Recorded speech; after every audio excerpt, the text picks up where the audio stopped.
So, how do we manage anemia in children whose parents object to blood transfusions? I'm sure a lot of us may have witnessed this during our careers where parents are refusing for the child to have transfusions. So, medical and legal obligations to provide best possible care for the child.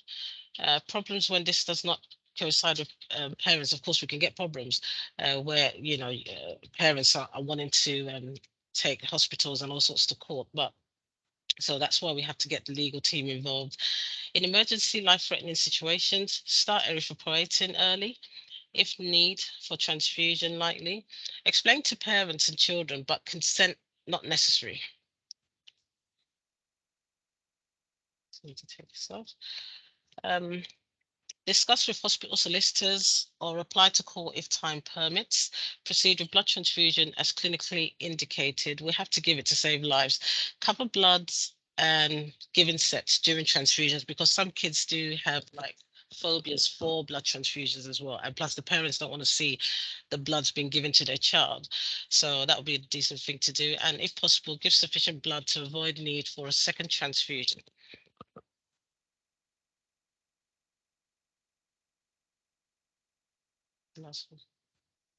So um So these are some of the trials that we have available, indicating that blood transfusion is um, a good thing to give in terms of preventing strokes. So we've got the STOP trial, which shows a high probability of remaining stroke-free in transfused groups. Untreated groups had stroke risk of 10% per year, reduced to 90% in transfusion arms.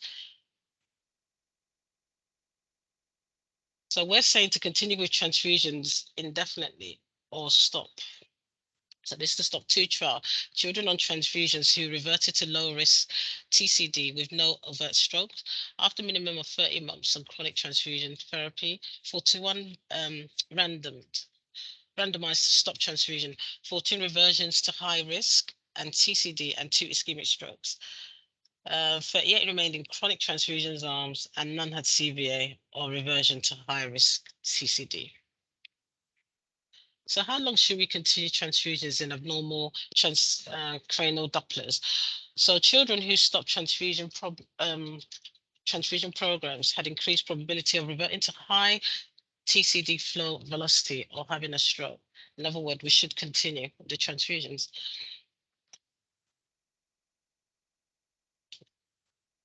And then switch trial is another one of the trials whereby they randomized 133 sickle cell disease children with previous stroke on transfusions for 18 months. And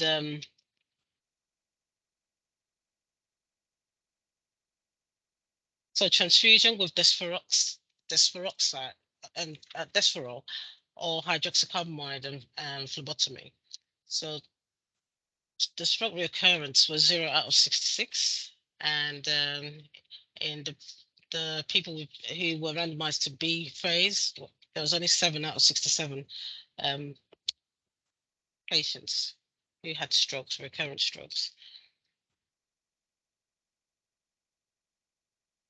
Sorry, just to mention as well that the switch trial, actually, because I didn't mention what it is comparing standard treatment transfusions to alternative treatments with hydroxy in children with abnormal TCD. So we've got the SIT trial, which is a transfusion for silent infarcts. And we've got our people who are on regular transfusions with standard care in 196 children with silent cerebral infarcts. Strokes are enlarged with new silent infarcts, 6% in transfusion groups and 40% in observational groups. Okay.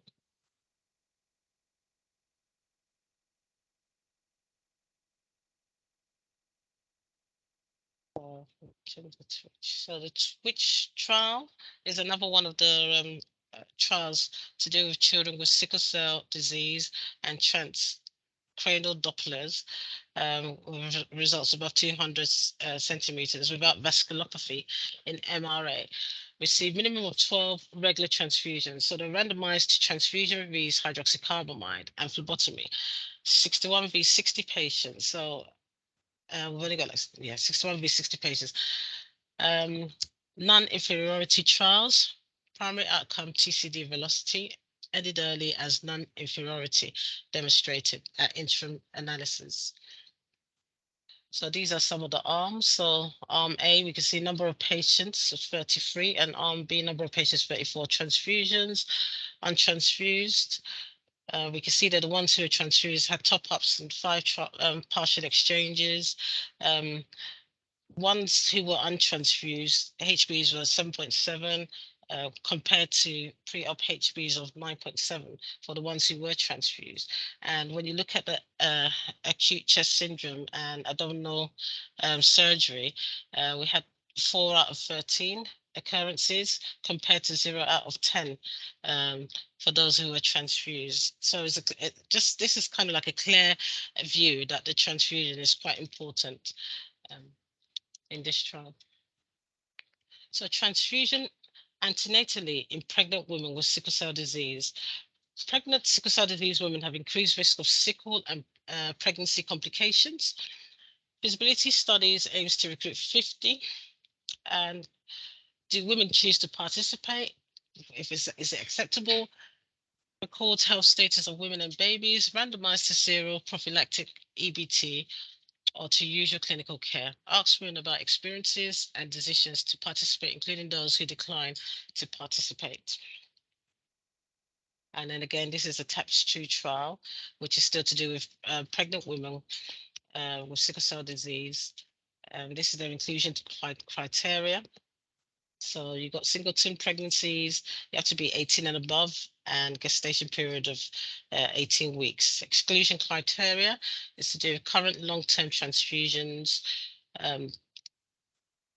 hyperhemolysis, red cell phenotypes as antibodies affecting availability of red cell units, social, clinical, or religious reasons for avoiding blood transfusion. Transfusion in sickle cell disease. So what are the risks? So alloimmunization to red cell antigens in sickle cell disease. So we see the prevalence there is 25%.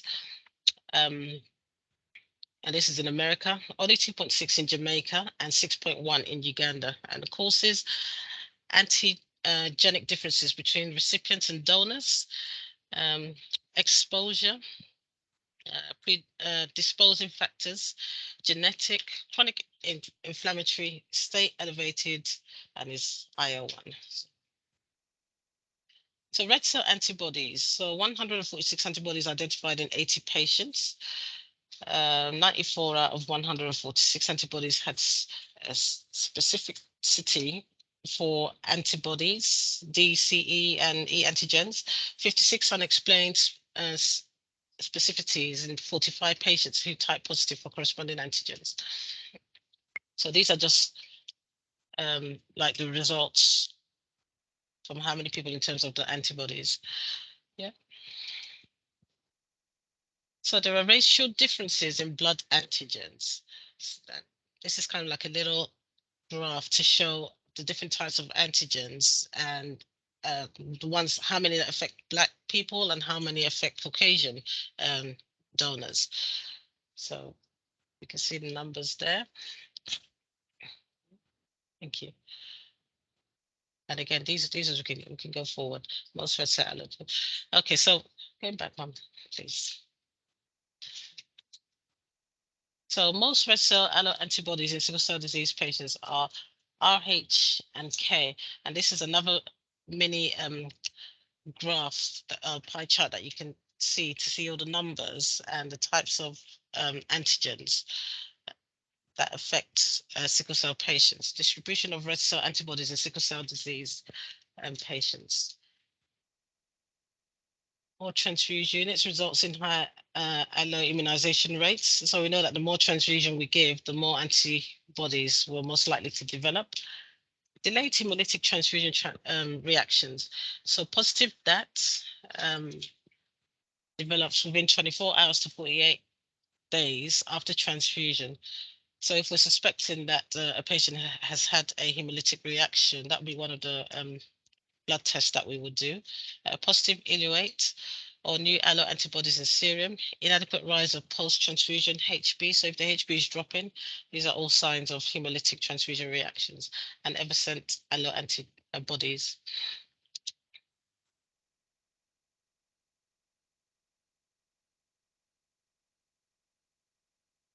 Okay. So what are the clinical features? 5 to 15 days post-transfusion may mimic a vaso-occlusive crisis.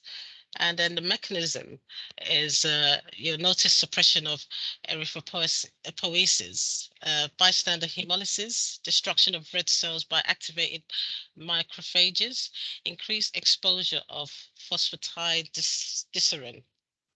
These are the mechanisms that show that a patient may have had a delayed hemolytic transfusion reaction. So what are the treatments? So supportive care, we have to give IV immunoglobulins, steroids, erythropoietin, rituximab, anti-CD20 monoclonal antibody reduction in allo antibody formation, eculizumab, which is another treatment that we'll give with potent C5 inhibition used in severe HH if lack of response and transfusion may delay hemolysis. So sickle cell hemolytic transfusion reaction, concomitant pain crisis. So people can show that they have pain crisis, their HB drops. This is kind of like a repetition of what I've said before. Some people will have hemoglobinuria, or they have urine in the urine. Negative that new antibodies never detected or detected 7% detected.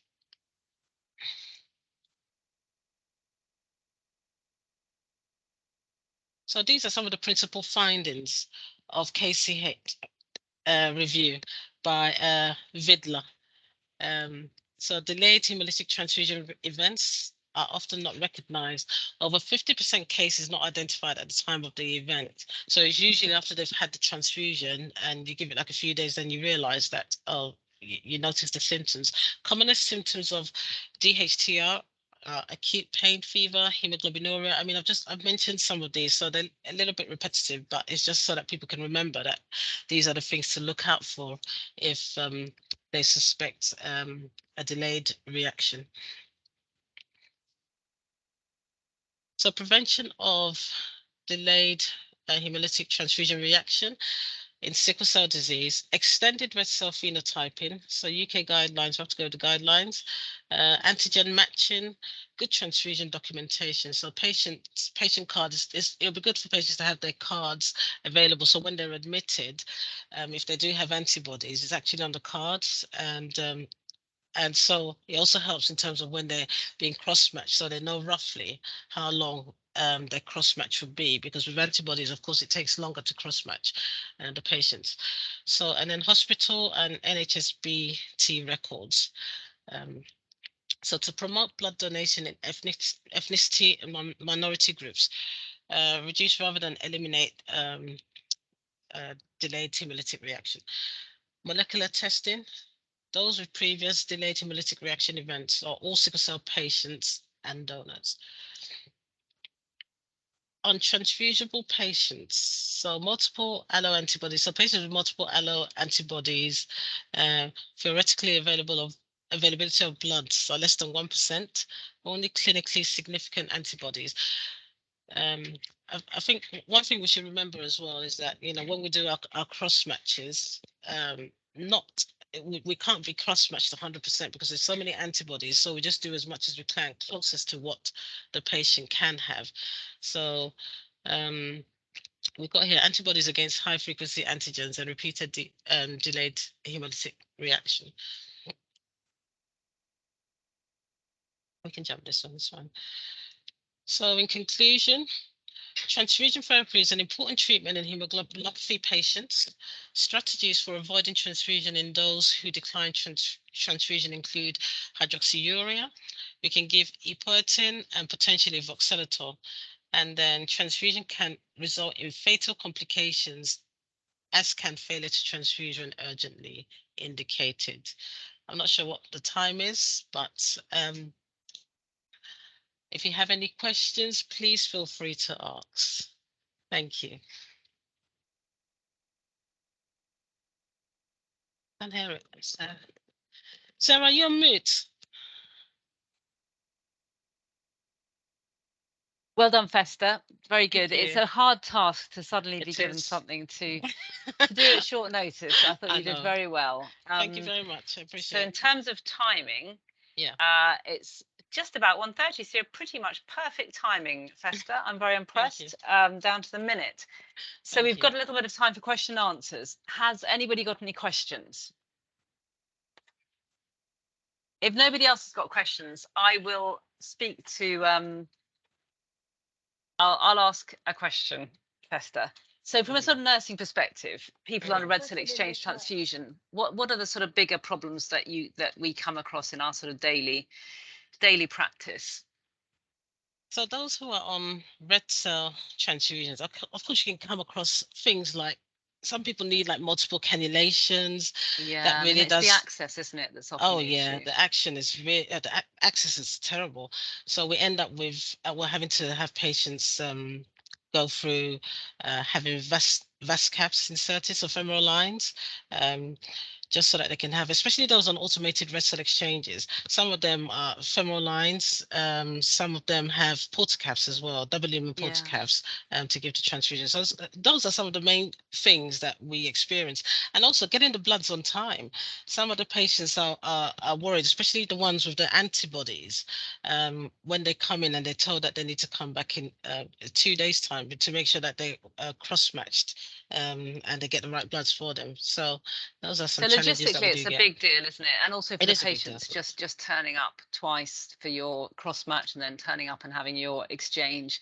And I think it's Absolutely. pretty grueling sometimes to have an in-out femoral line. It sounds so Yeah. simple, doesn't it? But they've got to go down to interventional radiology, have this whacking great, effectively a huge cannula in the groin, have That's their right. exchange and then have it out. So I know a lot of our patients get to a point where they just can't bear that and it gets very scarred, and then we get Scarred. portacasts inserted and they themselves come with their own tricky things. So clots, Yeah. infections, All becoming sorts. disconnected. We had one recently, a young chap fell over and managed to disconnect his portacap, had to go back to That's theatre and right. have it reconnected. So Connected. lots of things. I can see there's Yeah. a question in the chat saying, any suggestion for managing high ferritin levels? So I deliberately haven't asked Festa to talk much about iron chelation because your next talk is management of adults with thalassaemia, and that was going to be the opportunity to discuss a lot about iron.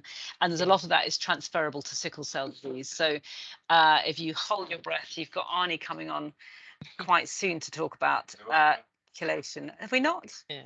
Someone else, but yes. I'm first on chronic complications, but you've got Arnie after me at 4:30. We're going to have a really in-depth discussion about iron. And although the title of the talk is thalassaemia, that's very much also counts transfused patients with sickle cell disorders. So we will come to that, I promise. Any other sort of questions or queries or thoughts from Festa? Any questions? Feel free to pop it in the chat as well. I can always answer as much as I can. Any questions? Feel free to pop it in the chat as well. I think Festa made the point quite strongly, but just in case it didn't come across, sometimes if you've got patients with difficult antibodies or a reluctance to be transfused, it's just all about avoiding the need for transfusion by optimizing their care and making sure they're on a good dose of hydroxycarbamide with good compliance, all their hematinics are nicely replaced. So that can be quite an important aspect of avoiding transfusion. Yeah. And I suppose with the Amber Alert, we just have to have a quick nod to how do we reduce our transfusion burden. There's been a suggestion, partly started by me, but sort of generally accepted, is that if we go into red, so we're amber at the moment with our blood availability, but if it were to go to red, we might across the board reduce each sickle patient red cell exchange by 1 unit, in the hope that that wouldn't have a very big clinical knock-on for a month or so, and hopefully that would be a very temporary measure while NHSBT frantically train up some more staff. So I don't know if anyone's got any thoughts about that, but that might be something that we'd have to do. So continue the program, but possibly just give slightly less blood. And there are things like depletion exchanges, which I think Kamisha Douglas might be referring to, and certainly depletion exchanges are an option. They can be tricky because you need a relatively good hemoglobin to put up with being depleted, and even a relatively good sized person. You know, some people faint or feel terrible when you try and do a depletion exchange. So the practicalities are slightly more than it sounds with just saying, yeah, let's change to depletion exchanges. But in theory, they are helpful for blood conservation, and also reducing iron. Yeah, and you know, Sarah, before they used to use immunoglobulins for the depletions, but now they use saline, so that kind of like helps as well in terms of blood products. Yeah, no, that's a good point. Mhm. Way back in the Right. day. Mm. Any other questions or problems that anybody wants to address?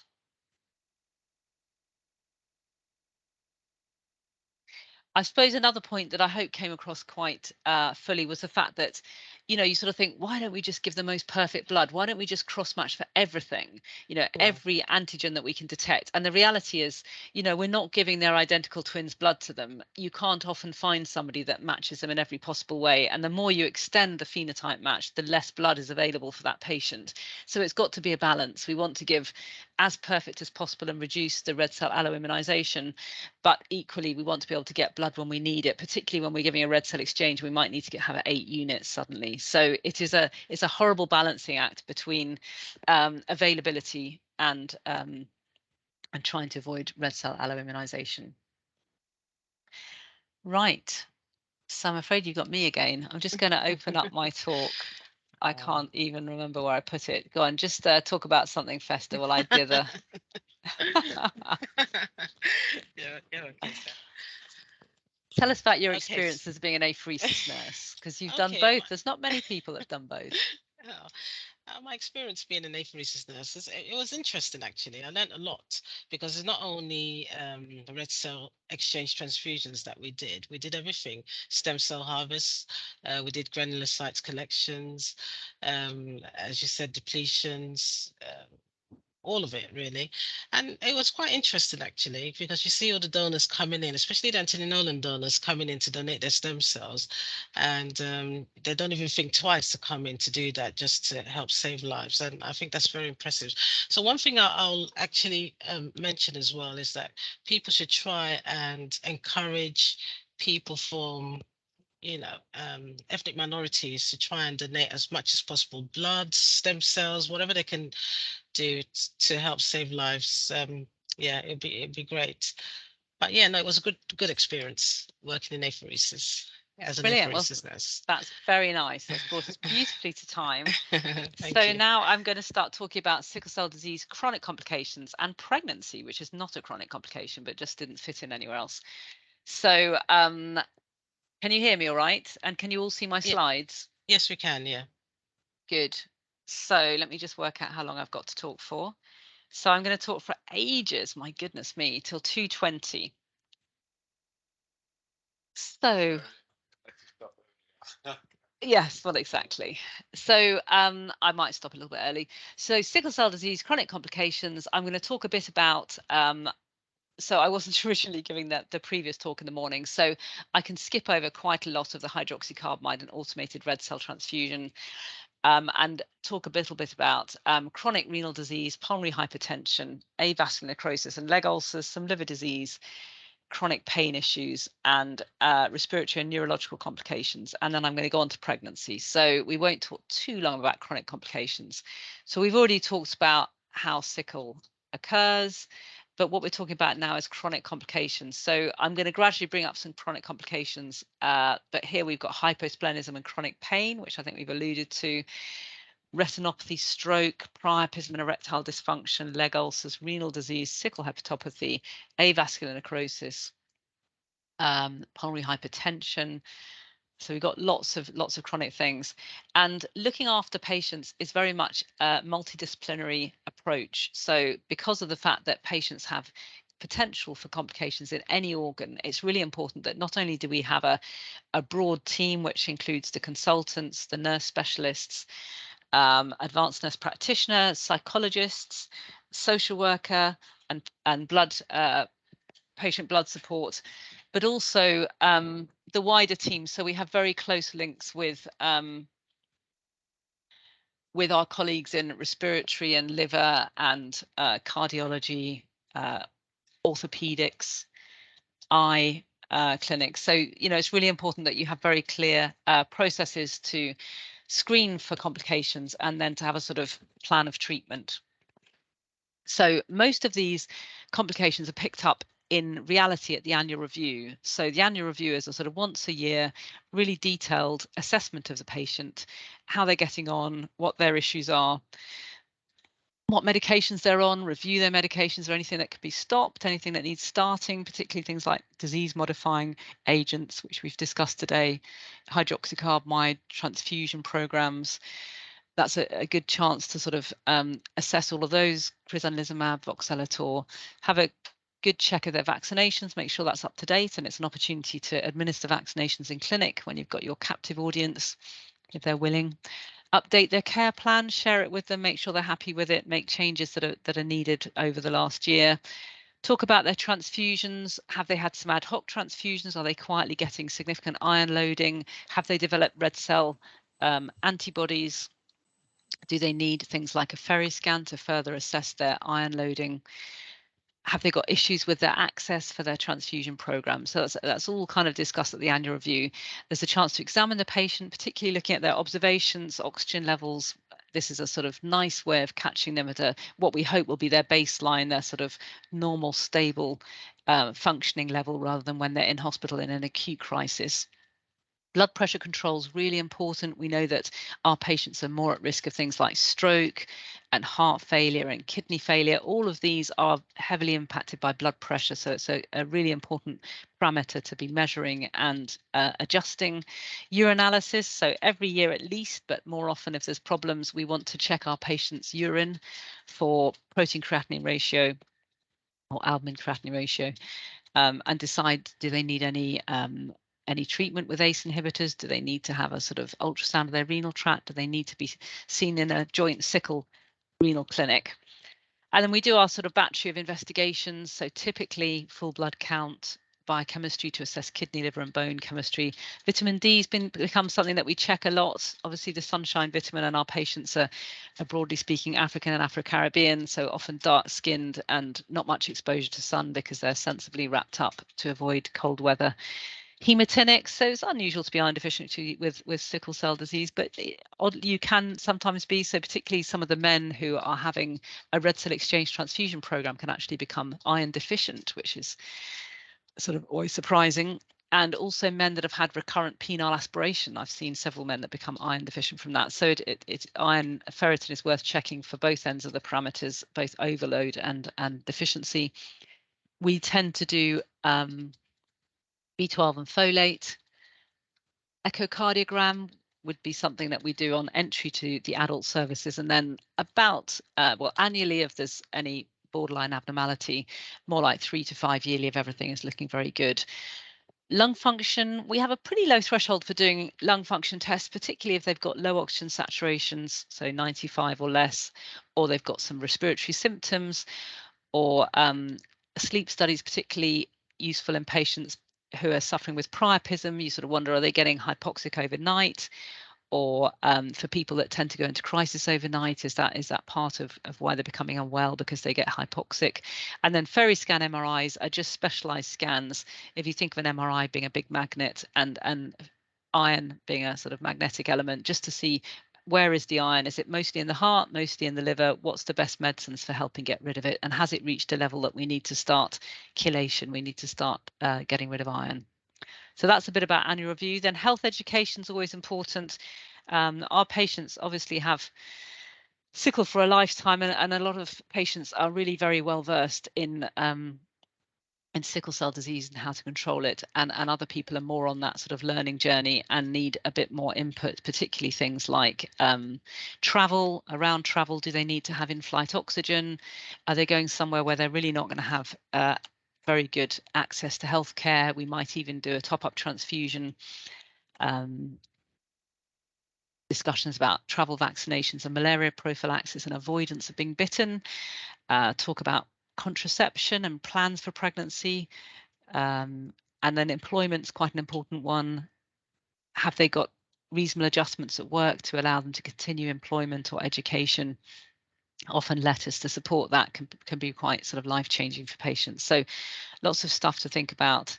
And then there's the psychological aspects. So they ideally, although I have to say we haven't got it working very well at the moment, do something called an IMPARTS questionnaire, which is a lot of questions about sleep and social functioning, pain, compliance with medication, smoking, alcohol. So quite a lot of information about how they're getting on in life, and do we flag up any problems? And if problems are flagged up, it's important to have a plan of what we're going to do with them. So we have the lovely Giuliano sitting down in clinic with us, who's our only psychologist at the moment at King's, although we have just interviewed successfully a second psychologist.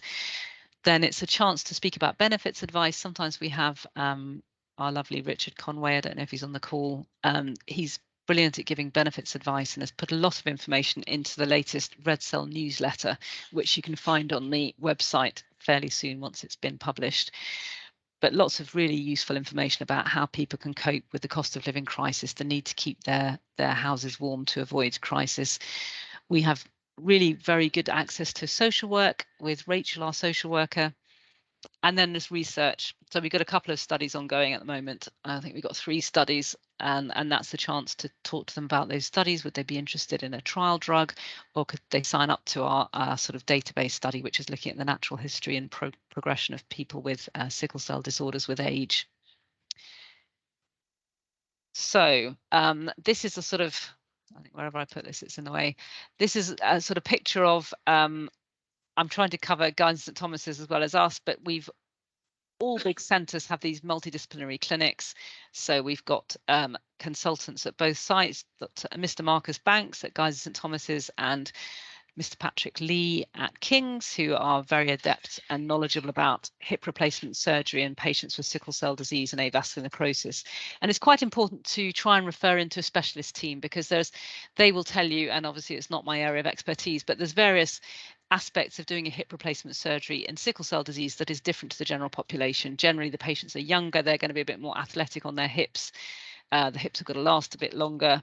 And whether they sort of cement them in or not is a decision. And also the bones are often slightly thinner. The sort of shaft of the femur is slightly narrower, and that means that they've got to, get the correct prosthesis so that they get a good result. So that's a really important consideration. We've all got joint respiratory clinics to deal with people who have abnormal sleep studies and respiratory symptoms, low oxygen levels. There's urology. Urology is based at Guy's St Thomas's, and that's where we send particularly men with priapism symptoms, and that means that they get a specialist review with a haematology consultant, which is Rachel Kessiadu that runs that clinic, and the urologist. And that's really helpful for sort of super subspecialty information for priapism. There's a chronic pain service at both sites. We have Adam Wu doing our clinic with us, a really helpful joint clinic. Sometimes he just gives sort of trigger point injections right there and then in clinic, or lists people to have nerve blocks, and lots of very helpful input in terms of opiate use and alternatives, which is really helpful. And often he'll bring one of his nurses along who can continue some follow-up with the patient, and occasionally we've had patients on quite high opiate doses on an opiate reduction program facilitated by that chronic pain clinic, and that's a really, really helpful aspect, because it's amazing how well patients do when they can come off some bigger doses of opiates. We've got joint neurology. I think this is the GSTT clinic, but we've also got a joint urology clinic. Joint renal clinic is really, really helpful arena for discussing issues with kidneys. We have Professor Claire Sharp.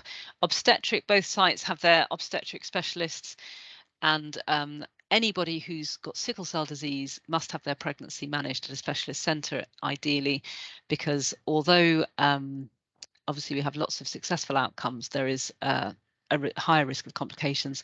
And then specialist pulmonary hypertension clinic that we have Jerry Coughlin come across from the Royal Free, and he can take patients and do sort of right heart catheterization, so understand a little bit more what's going on and help us in the management of that quite difficult complication. And I should have done this one first, really. So a very important one is transition. So this is the Guy's St Thomas's transition team. I must take a picture of ours, but it's a joint clinic where the paediatric consultant sits alongside the adult consultant, and the psychologists from both teams, the CNSs from both teams, and just kind of get to know each other and have a very nice handover. And we usually have that clinic 2 or 3 times until the young person is confident that they're going to transfer over to the adults services. So I'm not going to talk very much about hydroxycarbamide because I feel I've already talked to you about that. Oh my goodness. Can you all still see?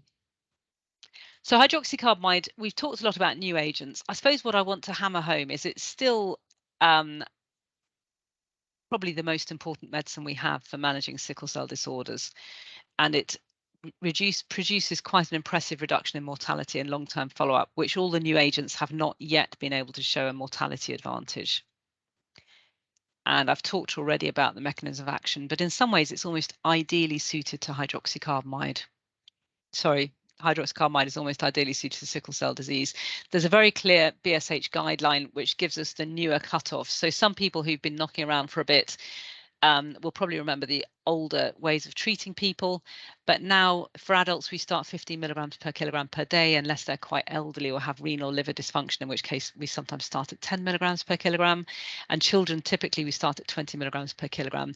We've moved a bit more towards maximum tolerated dose and away from minimum effective dose. So we used to just give a little dose, and if people stop being admitted, we think, yep, job done, all good. Now there's more of a push to get a really maximal response, a really great fetal hemoglobin level. And as a sort of parameter, there's been some clever studies in America where they've run blood through a flow cytometer to see for each cell how much fetal hemoglobin does it have. And in order to get fetal hemoglobin raised in every cell, a sort of surrogate marker for that is getting your neutrophil count between about 1 and 3. So I've tended to push that harder now. And if I've got a neutrophil count much over 2, I'll probably think about a gentle increase in dose. Obviously, very important that if you're increasing doses significantly or starting, you need a full blood count check after 2 weeks. And these are the sort of parameters for dose modification. I think I got them a bit bigger here.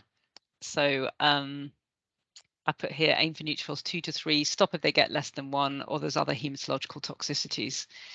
So the parameters that we're indicating myelotoxicity are particularly neutrophils less than 1, platelets less than 80, and reticulocytes less than 80, unless the hemoglobin is over 90. It's somehow always difficult to remember that one. So if they've got a really good hemoglobin, you don't need to panic about the reticulocyte count. And in fact, in the SC population, where the reticulocyte count is often a bit lower and the hemoglobin a bit higher, you'll find a situation, not that infrequent, where the reticulocyte counts might have gone just below 80, but you'll continue on the same dose because their hemoglobin is over 90. It's difficult with platelets because some of our patients, particularly the SC, have quite big spleens and low platelets, and then you might have to make an individual cutoff for a particular patient, because if their platelets off treatment are 85, you might have to decide that in this particular patient you're going to just try and keep the platelets greater than 50, for instance, if there's no bleeding complications or other risk for bleeding. So it is a bit more individually tailored than perhaps this makes it look. We tend not to go above 35 milligrams per kilogram per day, although I have to say the Americans don't worry about that as much as we do. But yes, it's this big shift from the previous minimum effective dose to what we now push towards the maximum tolerated dose. And that's particularly important when you're maybe moving somebody from transfusions to hydroxycarbamide, where perhaps they've had sickle vasculopathy and you really want a high level of protection. And in that scenario, we would usually overlap starting the hydroxycarbamide maybe 3 or 4 months before we finish the red cell exchanges, so that we've really managed to up titrate to a respectable dose and got a significant improvement in their parameters before we suddenly cut off the transfusion program. So I think that's quite an important learning point, that if you're going to switch, you've got to sort of plan it ahead and make sure that you've got the hydroxy properly on board before you stop. So who should be offered hydroxy? I mean, the guidelines from 2018 kind of opened the floodgates, and really everybody with SS and S beta 0 offer or consider regardless of clinical severity. And the main scenarios where you might not give hydroxycarbamide is if a couple were actively planning for a pregnancy, so we don't want to give hydroxycarbamide in that scenario. People on a transfusion program, we often don't give hydroxycarbamide to, although there are significant cohorts who are on both treatments, and particularly in young people where you give them a red cell exchange and then they're, they've got very active marrows and they replace, they start producing lots of sickle red cells. By the time 4 weeks is gone, their sickle percentage might be up to kind of 50% and they're starting to get problems. So sometimes we do use both transfusion and hydroxycarbamide. But particularly, we push quite hard to encourage people to take hydroxycarbamide if they've had severe or recurrent acute chest syndromes, because we really want to keep these people alive and well and avoid long-term damage. And pain is an obvious indication. Or children who've had abnormal transcranial Doppler and they've had a year of transfusion, and you might think about switching. So side effects are fairly minimal, and we've kind of discussed them, so I don't think I'll go into that again. So really the bottom line is, ask yourself why your patient is not on hydroxycarbamide. I think we've had quite a lot of talk about red cell exchange and spleens, so I'm going to flip past them, gallbladder complications and eyes. So when you're looking at this often very elegant patient in their 40s with sickle cell disease, I think it's important to think that half of them will have significant chronic organ damage. So they might look great on the outside, but on the inside, there may be problems and less sort of resilience than you're expecting. So dashing a litre of normal saline in over an hour, you might push them into heart failure. Giving them ibuprofen when they're a bit dry and unwell, you might push them into kidney failure. It's just, and putting on a big dose of hydroxycarbamide when they've got decreased bone marrow density might just make them, too myelosuppressed and give them an episode of neutropenic sepsis. So it is just really important to think, when you're talking about sickle cell disease, you imagine them being a little bit older than their years, I suppose. So even though people are young, be quite cautious about their organ function. So in terms of monitoring, I'm just going to go through each organ briefly. So chronic kidney disease, I've said already that we're quite keen on measuring blood pressure and analysing the urine. We're looking for an estimated glomerular filtration rate in the blood tests, and we're checking for albumin or protein creatinine ratio at least yearly and monthly if they're on a chelating agent, but I suspect Arnie will talk about that a bit more. Once somebody has got significant proteinuria, we would usually say no more non-steroidals, or certainly no regular non-steroidals, because we know that causes renal injury. So it's just trying to avoid further renal injury. A renal ultrasound to make sure that there's no other unexpected causes of renal deterioration, and just think about other causes. So just because somebody's got sickle cell disease, they're still a human, they can get all the other things. So they might have lupus, or they might have polycystic kidney disease. There's all sorts of other things that they could have going on. So you just need to make sure you exclude other causes, recurrent urine infections, etc. We hardly ever do a renal biopsy, but very occasionally that's required to just absolutely clarify whether this is sickle, kidney damage, or another cause, or a combination. And in terms of management, when we see microalbuminuria, we usually just monitor. Significant proteinuria, say PCR of greater than 50, would usually prompt us to start an ACE inhibitor such as ramipril at a dose of about 5 milligrams daily. And we would also really think about hydroxycarbamide. And I can think of really lots of patients where even just starting hydroxycarbamide has led to the proteinuria resolving without the need for ramipril in addition. So, that's another thing to sort of say to a patient, you could potentially avoid being on 2 medicines. Management of high blood pressure. If you've got proteinuria, we really want good control, so 130/80 or less. And if it's higher than that, we might think about adding in something like amlodipine or a beta blocker. And people who are significantly anemic with a low EGFR and a low reticulocyte count, there's a discussion to be had about erythropoietin, particularly as people age. Pulmonary hypertension. This is a tricky area because there's potentially very poor outcomes if you've got significant pulmonary hypertension, but lots of our patients have a slightly raised TRV, so the tricuspid regurgitant velocity. So sometimes you can't measure it because they haven't got a sort of leaking tricuspid valve, but usually they can measure it, and anything over 250 centimeters per second or 2.5 meters per second is a sort of thought process. Gosh, you know, that's a little bit high, and you might want to check something else like an NT-proBNP, so get a sort of biochemical marker, and then think about putting them forward for review in the Joint Sickle Pulmonary Hypertension Clinic. And if you're outside Guy's, St Thomas's and King's, then you would usually refer into the centre for that. The sort of things people might complain of are tiredness, limited exercise tolerance, chest pain, but all of our patients have a screening echocardiogram. And then people who are identified as having a significant problem, the sort of treatment modalities are the old hydroxycarbamide again. So really perfect for this because it's a nitric oxide donor. So that often helps open up little blood vessels and improve flow through the lungs, which obviously means that the pressure in the heart is less. Exchange transfusion is great because it obviously removes sickle and improves flow. Home oxygen can be useful if you've demonstrated low oxygen levels at night.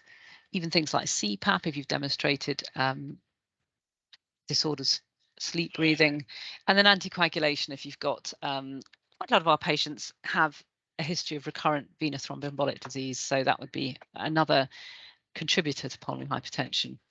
So you think, why do they get pulmonary hypertension? And I'm sure it is it's pretty multifactorial in most patients. So you've got your chronic hemolysis because of sickle, your nitric oxide scavenging, thrombosis in some patients, low oxygen levels, oxidant stress, and a lack of a spleen. And in some of our patients, we have these other things going on. Right, I'm going to flip on now to avascular necrosis. This is incredibly common in our patients. So you can see from the anatomy that the blood supply to the head of the femur is a little bit tenuous, and you can imagine sickling could occur. You'd stop having a blood flow to that, and you get sort of death and collapse of the head of the femur. So it's avascular necrosis just means death of bone tissue due to a lack of blood supply, and we see it in about 80% of adults if you go looking for it with imaging. But in fact, only about half of them if you're talking about actual symptoms, and it's usually in the hip, although it can be in the shoulders and elsewhere. So typically patients talk about groin pain, so right in the crease of the groin, kind of where your Y fronts are, and joint stiffness, pain on mobilization, and eventually pain at rest. So really quite difficult and disabling. And this is a patient of ours who had a nice successful hip replacement surgery. So it's one of those horrible complications that has quite a nice outcome, which is always great. And this is one that Mr. Lee did for us. So once you've got a sort of avascular necrosis, about 90% will get this sort of gradual femoral head collapse within 5 years. So I suppose it's useful for patients to know that in the future it might be that they need a hip replacement surgery. But their patients often do really well with it. It's useful if you can to find a few people who've had a fairly straightforward time with their hip replacement surgery that are happy to speak to other patients coming up to it so that they can talk them through it a little bit from a patient perspective. Now I'm going to move on to leg ulcers. So leg ulcers can be horrible. I mean, I've taken some which look relatively trivial, not wanting to put you off your late lunches, but I can think of patients where they've had circumferential leg ulcers, so all the way around the leg, really nasty weeping, quite smelly, and could just ruin a person's life, you know, break up their relationships, lose their jobs. So they tend not to occur in children, but then they're quite common in SS, so about 20%. Less so in the milder forms, and it seems to be a combination of low hemoglobin, reduced nitric oxide availability, AV shunting, trauma. So it's an area where, you know, you can easily bash yourself. Infection. Often people talk about having had an insect bite or something which got infected first. Interrupted microcirculation. So it's particularly areas where you don't have much fat and thin skin, decreased blood flow, and so you can see it's over the sort of knobbly bits of your ankles, your medial and lateral malleoli. And they can go on for decades, these. They can be really quite persistent. In terms of how you manage them, sort of some simple things can be very effective. So wound care, keeping the ulcers clean, treating a cellulitis or an infection, making sure there's not a more deep-seated bone infection with an X-ray or MRI if required. And then triple layer bandaging, compression bandaging seems to become a pretty established treatment and seems to be quite successful in healing them. I think nutrition is important. Make sure people have optimized nutrition, a chance for some bed rest or at least leg elevation. There used to be a vogue for zinc supplementation. I don't know how much difference this makes, but it's thought that that helps with tackling infection. Adequate pain relief, because if you've got a really nasty, painful ulcer full of slough, you know, you're not going to clean it properly, and then it's going to get, you know, infected and not heal.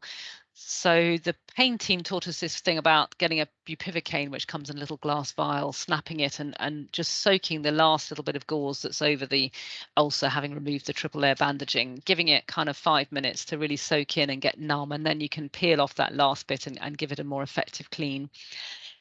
Back in the day, we used to worry about hydroxycarbamide with ulcers and possibly even stop hydroxycarbamide if we have ulcers. But the suggestion now is that probably hydroxycarbamide is helping. If I flip back one page, you can see that all the things that cause ulcers, like, well, that we think cause ulcers, like anemia and reduced nitric oxide availability, are actually improved by hydroxycarbamide. So it's a balance. I'm sure, you know, you can find an optimal dose, but often hydroxycarbamide can be continued or started and can be very effective. Blood transfusion can be really useful. So either a top up or a short term exchange program. I can think of lots of patients who've healed beautifully on a brief transfusion program.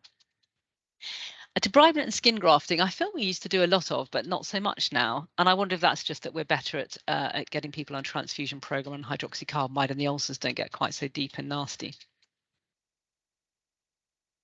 Right, we're jumping to the liver. So liver disease is often multifactorial in sickle cell disease, and it can be a little bit difficult because the liver function tests often look a little bit abnormal, and some of that's because of hemolysis. So the unconjugated bilirubin is high because of hemolysis. So conjugated bilirubin and the ALT rather than the AST often give us a better sort of reflection of liver dysfunction. So useful if you're doing sort of bloods on patients to think about that. If you're worried about liver, ask for a conjugated bilirubin and an ALT because they're not part of a routine liver screen. And a mild LFT derangement is common and really interestingly not associated markedly with mortality. And Kate Gardner did some really nice work looking at that. But if liver function tests are persistently raised, consider referral to a joint sickle liver clinic. In terms of monitoring chronically in our annual review, we check the liver function test at least annually. If there's a moderate or severely raised bilirubin, we'll think about Gilbert's and do a DNA test for that. So that's just a sort of slower way of handling bilirubin, which is a separate issue to sickle, but can just mean that in conjunction with sickle cell disease, you can get quite severe bilirubinemia. An ultrasound of the abdomen to look at whether there's gallstones present and any other sort of liver lesions or any other coexistent problems like a fatty liver disease. And the viral serology. So people, we were hearing from Fester earlier that if you're on a red cell exchange transfusion, you ought to have an annual HIV, hepatitis B and C virology, as well as your hepatitis B surface antibody to check that you've got sufficient immunity. And to that, we would add CMV and EBV if you were looking at somebody with a sort of disordered liver. There's a couple of things that can happen acutely. So acute intrahepatic cholecystasis seems to be, is quite a sort of dramatic, horrible thing. So patients come in really unwell, acute, severe sickle hepatopathy, often very uncomfortable right upper quadrant pain, big liver, coagulopathy. So that's just meaning abnormal clotting screen, very high bilirubin levels, and moderately elevated liver enzymes, and they can progress to an acute hepatic failure. So that has a significant mortality. So just as we do with everything with our get out of jail card, there's the usual kind of symptomatic relief of hydration, pain relief and treating infection. And then really an early red cell exchange transfusion is probably what's going to get on top of that. And that can be a very dramatic and effective treatment. And then chronic sickle hepatopathy is more the patient that you see regularly in clinic who just has significant liver function derangement, perhaps a big liver, possibly progressing to more end-stage liver disease with cirrhosis and a smaller liver. And this is something that goes on for months or years and can proceed to end-stage liver disease. And we do see these patients, and that is also another very difficult patient to deal with. They are often on an exchange transfusion program, often need other medicines like ursodeoxycholic acid, but that's one to bring as well to the joint sickle liver clinic for plans. And we have had a few patients who've had liver transplants, but generally most cases are not as simple as just a chronic sickle hepatopathy, but they've got some sort of autoimmune liver disease on top or even predominating. But we've had several patients have liver transplants and do very well. Viral hepatitis. So you probably heard in the media all this sort of contaminated blood scandal, and patients now starting to get payouts for contracting hepatitis B or C from blood.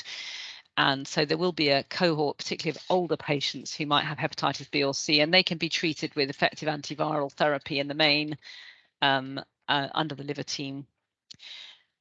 Another aspect of the liver is iron overload. So that's a sort of secondary liver insult, and it's important to try and chelate. So that just means remove iron. And I'll leave most of the chelation talk to Arnie because I know he's going to cover that. Liver transplantation. So there's a handful of cases that the big centres can talk about this. Certainly there are some improved outcomes, but you need quite early referral and a really highly selected patient, and they really mustn't have very much significant other end organ damage. So, you know, you might have a liver problem, but if you've also had severe stroke, end stage renal disease, you know, terrible respiratory problems, you're not going to be a candidate for a liver transplant. I'm now going to jump to chronic pain. So I did talk about a bit about pain. Acute pain was what I was talking about before, and that's the sort of pain where you get pain, it might last for 3 or 5 days, and then it goes away completely, and you're completely back to getting on with your life and until it hits again. And that is very difficult, and it interrupts life and has all sorts of sort of social and psychological impact. But eventually, as people go through life, many of our patients then get chronic pain, which is a pain that doesn't go away, so defined as being for 3 months or longer. And some patients just have no pain-free days and are using regular analgesia. And then you can come into all sorts of problems, really. Partly, a lot of the analgesia has got bad side effects, so things like constipation, reduction in fertility, and the potential for dependency. And also just takes you away from things. So, you know, hard to achieve well academically or at work if you're on high doses of opiates, and also if you've got chronic pain. So I think it's worth bringing patients to a chronic pain clinic because sometimes it's really very multifactorial, and it's helpful to have other people in the room to sort of think about different issues. Is this as simple as avascular necrosis? Can they have a hip replacement and that's going to be the end of it? Or is this sort of hyperalgesia where they've been taking such big doses of pain relief and they're just touching the skin causes agonizing pain? Are there a lot of psychological or social issues that our psychologists or social work colleagues could address and help improve the situation? And then just trying to think of other ways of managing pain. Can we use things like gabapentin, pregabalin, and antidepressants and amitriptyline? So that might help with some sort of nerve pain. Non-steroidals and paracetamol. TENS machines, some people find helpful. Even complementary therapy can be really helpful for some patients. So heat rubs, massage, heat therapy, lots of different things to explore. Quite difficult to do in one quick clinic. So that's why it's quite good to refer them to a specialist clinic if you think chronic pain is becoming an issue. Respiratory complications. Quite a lot of the patients talk about feeling breathless, have slightly low oxygen saturations when they come up to clinic. And it's worth sort of thinking, is there some easy fix here? Could they have sleep apnea with very big tonsils or adenoids? So it's always worth having a look in the mouth. Have they got enormous tonsils? Ask the family or them, do they snore? Do they wake up in the night? Are they exhausted during the day despite an apparent, you know, long period of sleep? And respiratory clinic referral is a useful thing to consider, particularly if you've got your oxygen saturations low or you're feeling breathless on exertion. If you've got a nocturnal cough or poorly controlled asthma or lung function tests, which are suggesting a sort of significant restrictive disease. And I mean, this sort of seems quite repetitive, but treatment options are pretty much the same. So hydroxycarbamide is often amazingly effective for respiratory problems. Often I've seen people with quite low oxygen saturations normalizing those saturations within a few weeks on hydroxycarbamide and also on a blood transfusion program. I'm sure we've all seen patients who are acutely unwell in hospital with low oxygen saturations and a sort of beginning of an acute chest syndrome, and they've had an exchange transfusion and suddenly their saturations are much improved. So those two simple modalities are very effective. And then we've got the overnight home oxygen and CPAP as other options that the respiratory team are able to refer to if they meet certain criteria. I'm now going to come to neurological complications. I think for the people that did the Children's Day, there was quite a lot covered there. But a really important take-home message is that sickle adults are at risk of acute ischemic and hemorrhagic stroke. And that risk of acute ischemic stroke increases with age. And just never kind of brush off a neurological symptom with a patient. I had a patient, I mean, it's a while ago now, but I was sitting in a cafe on a Saturday and I suddenly got a phone call, and it was from London Ambulance Service, and they had gone to a call out of one of our patients, and they thought she was just being hysterical. She was 23. She said she was numb on the left side. She was still talking normally. She could move that side, but she just had sort of hemi-body numbness. And they were very sort of dismissive. Oh, she's just being hysterical. You know, we can't assess her. We don't think it's worth taking to hospital. And I'd sort of said, no, honestly, she should go straight in and have a detailed neurological imaging. And she had a massive bleed. But they took her there and coiled an aneurysm before it was as massive as it could have been, and she had an excellent outcome. You know, she's not got any real neurological compromise from that. So really important, if people what feel like odd things and you think, gosh, that's just nuts, you know, what on earth do they mean by that, just try and at least escalate to somebody senior and have a thought process about what this could actually be representing. And bear in mind that strokes have long-term effects. So sometimes we get fed up, all of us really, when we have patients on a transfusion program and they don't turn up, or they forget to come, or they come late. And I think we do have to take it on the chin that they've often got significant neurocognitive or neuropsychological dysfunction, and that they may just not be very good at organising themselves and at remembering things, and their lives may be a bit chaotic and their memories may not be very good. So I think that's the CNS team are particularly strong in being endlessly patient and ringing patients up and encouraging them to come up, explaining why it's important to keep going with something that to them is very onerous. You know, coming up, spending hours in hospital, having needles stuck in you, it's not fun at all. And obviously, because they're on the program, they feel quite well. So it's always tempting for them to think, actually, do I really still need this? But I think from the pretty compelling evidence that Fester showed you, looking at the effectiveness of blood transfusion in preventing stroke, they really do need it, but it's just trying to facilitate it and trying to keep patients on board is really important.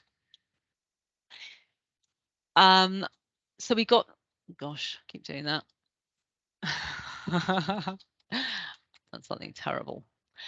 Can you still see my screen? So there's various sort of standard things for preventing strokes. If you've got a history of an acute ischemic stroke attributable to sickle, then you're offered a long-term transfusion program. I mean, that sounds so simple, but when you say attributed to sickle, now that our patients are aging, obviously we get to a point where people do have strokes. They might be diabetic, have high blood pressure, poor lipid profile, and there might be all sorts of other reasons. They might have atrial fibrillation, why they've had a stroke. So it's trying to tease apart, is there sickle vasculopathy, you know, abnormalities in the blood vessels in the brain that we think are attributable to sickle cell, and if so, we need to have a long-term transfusion program, or do we think that this is actually due to more traditional risk factors? And I suppose the bottom line is in the acute setting, you will always do a red cell exchange transfusion program. We usually exchange for at least a year while we gradually work through the investigations. And there are situations where we might then offer a switch to hydroxycarbamide if we feel that this wasn't actually a sickle stroke as such. If patients have been on a chronic transfusion for childhood primary prevention, then we reassess them at transition. So part of that transition clinic is really having a thought process. So this child who had abnormal transcranial Dopplers and has been on a program of transfusion, they're kind of hitting 18. Are we going to keep going, or have they got fed up with it? Would they like to switch to hydroxycarbamide?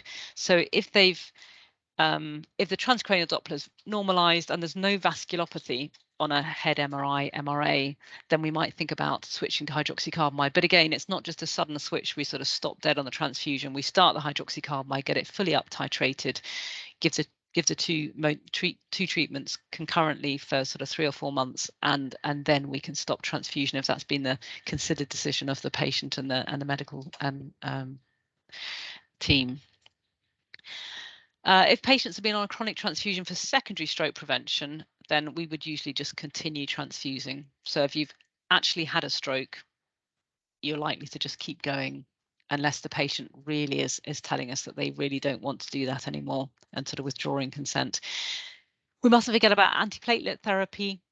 as per sort of national stroke guidelines, unless contraindicated. And then there's just the general stuff that we do for everyone if you were a GP. I know we're not GPs, but I think you just have to start thinking a bit like a GP with our older patients. So treat your high blood pressure, treat your poor lipid profiles, look for diabetes, make sure it's managed, and consider things like atrial fibrillation and anticoagulation if that's present.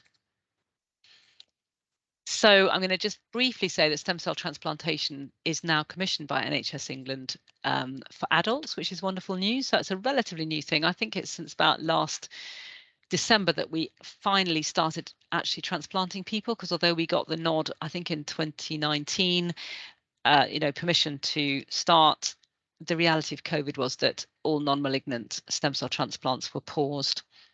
So you do need a fully HLA matched sibling donor, and you need to have severe enough sickle cell disease that you're high risk for morbidity and mortality. So that has to be defined by either a neurological event or deficit lasting more than 24 hours, more than 2 acute chest syndromes or 2 or more, despite optimal management, more than 3 or more severe pain crises per year in a 2-year period, despite supportive care measures. For that, you can read things like hydroxycarbamide, the requirement for a regular transfusion therapy.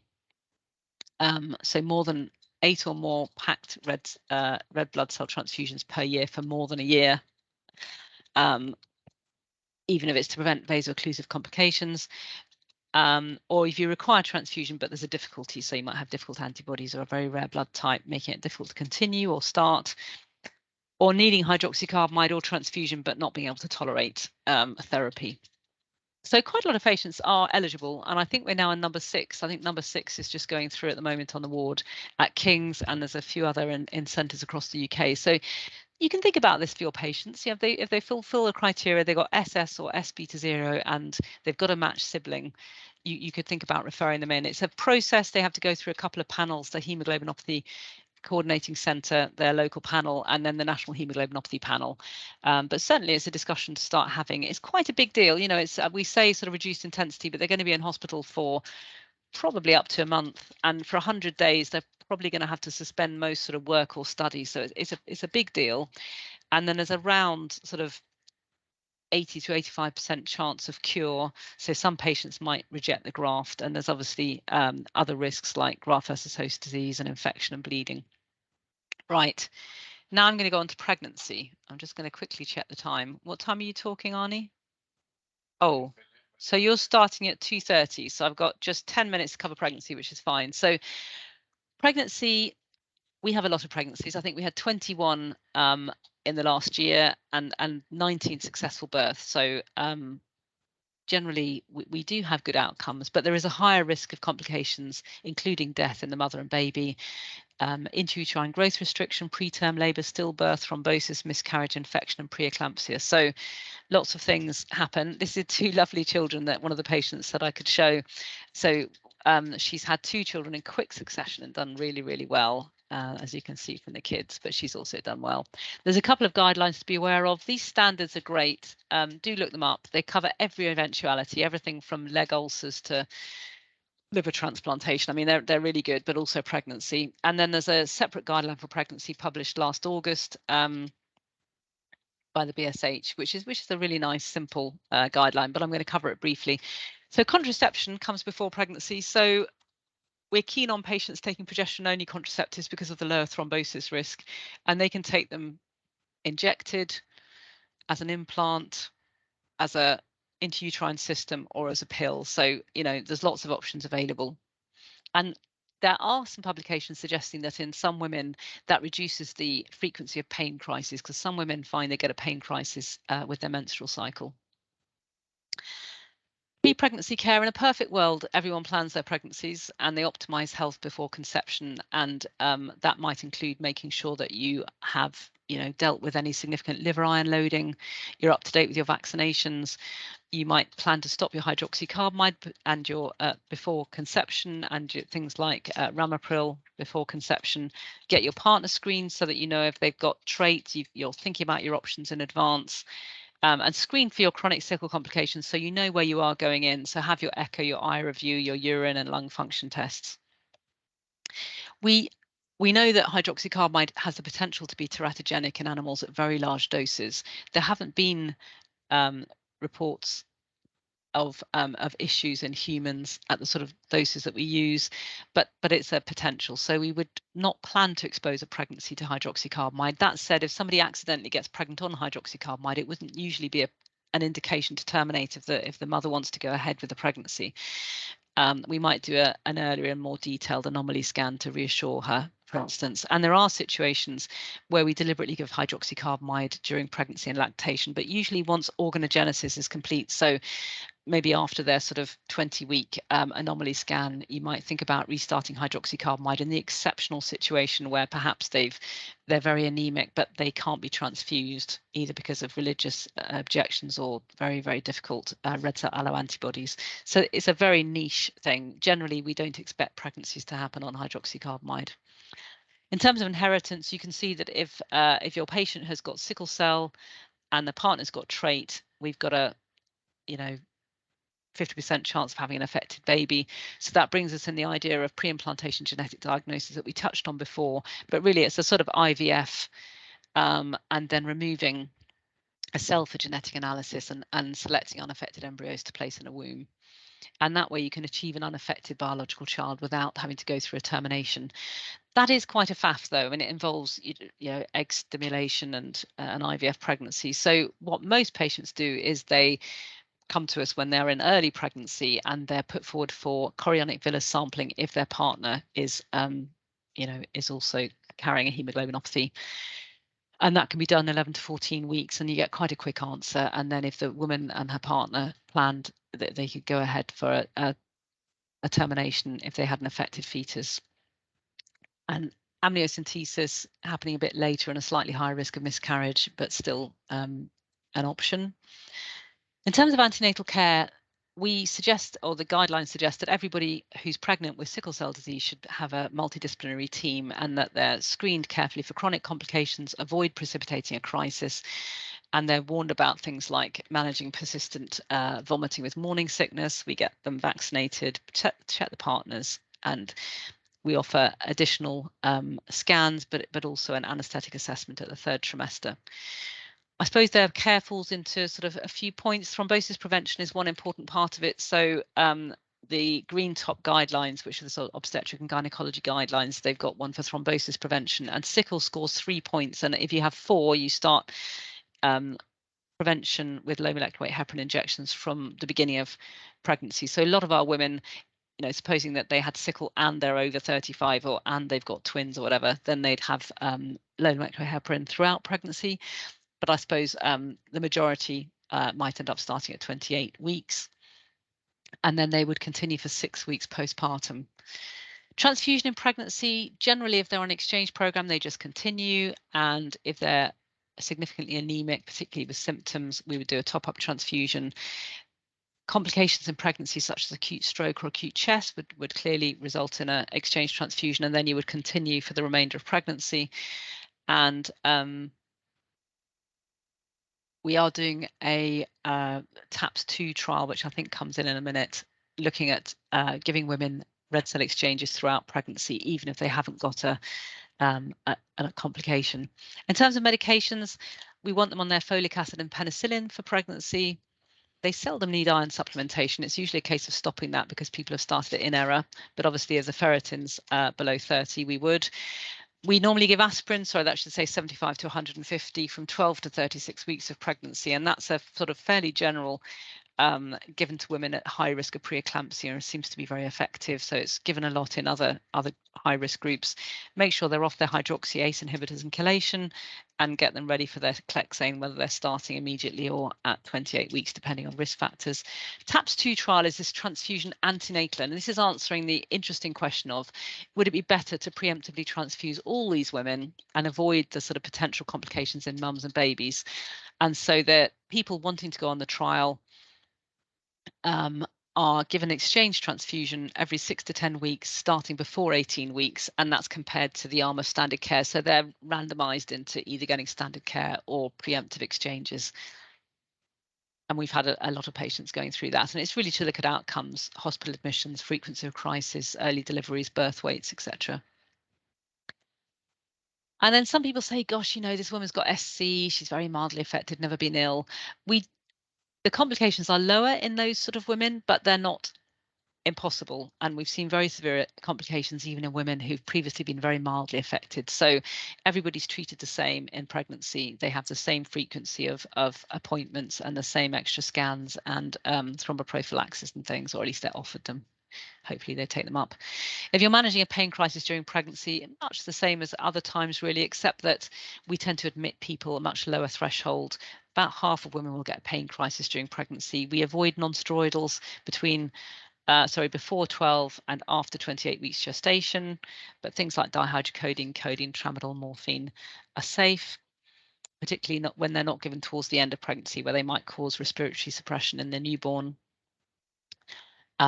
Really low threshold for admission.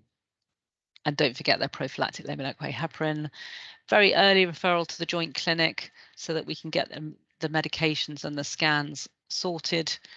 And they're seen every month to 24 weeks and then fortnightly from 34 weeks and then weekly thereafter. And they got these various additional scans, including growth scans 4 weekly from 24 weeks. And delivery, we don't want people to go too post-term. The ideal is a spontaneous vaginal delivery, but people we really do want delivery by 40 weeks because the placenta seems to get less effective and there's a higher risk of stillbirth. They're usually nursed on a high dependency unit, kept warm, continuous fetal monitoring is pretty routine. And we would aim for regional anaesthesia for C-section because of the lower risk of things like chest crisis, but also nicer for the woman to see her baby born. And we think about transfusion before a C-section. It's an individual consideration, but certainly we wouldn't want somebody going for a cesarean section with a hemoglobin below 70 or more than 20 grams per litre below baseline. Postpartum, we know that about a quarter will have a pain crisis, so important to maintain oxygenation and hydration. Couples are often terrified about whether the baby is going to have inherited sickle if they didn't have their antenatal diagnosis. So although they will get their heel prick at 4 days of birth, it's kind to test them in while they're in if they would like it to be done, because we can get a very quick turnaround. And then just really make sure that they understand the 6 weeks of postpartum thrombosis prevention, because the risk of thrombosis is actually higher postpartum. Right, I have finished. Oh, exactly on time. My goodness. Right, I'm going to hand over to Arnie. Is there any 1 minute for any burning questions, or can we just plow on to thalassemia?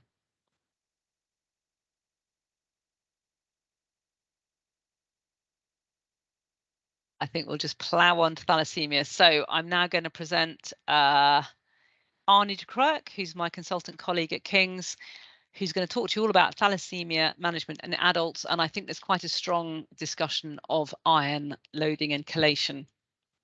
Thank you, Arnie. Yes, thank you, Sarah. Let me just bring up the screen. Hello, everybody. Good to see so many of you here today. Yes, I will talk about iron, but I will also talk about thalassemia in more general. So hopefully that won't disappoint you. Yeah.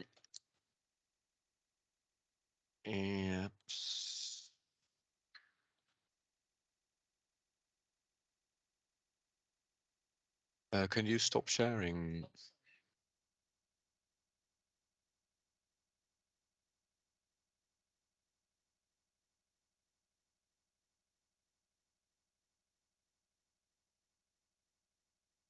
Just checking, can everyone see the screen? Yes, you can.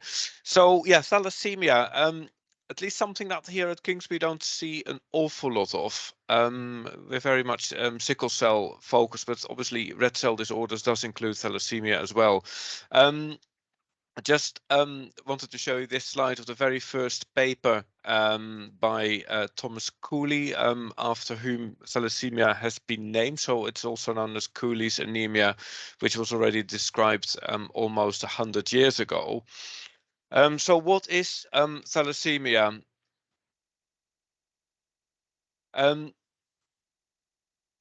about thalassemia is always something where you can easily get stuck in very complicated schemes about hemoglobins and well, lots of difficult letters, I would almost say. So I've in this talk given you a basic, simple overview, and a bit later on a slightly more in-depth overview as well, so that hopefully for all sort of skills and levels of people who are on the call, there will be some useful information.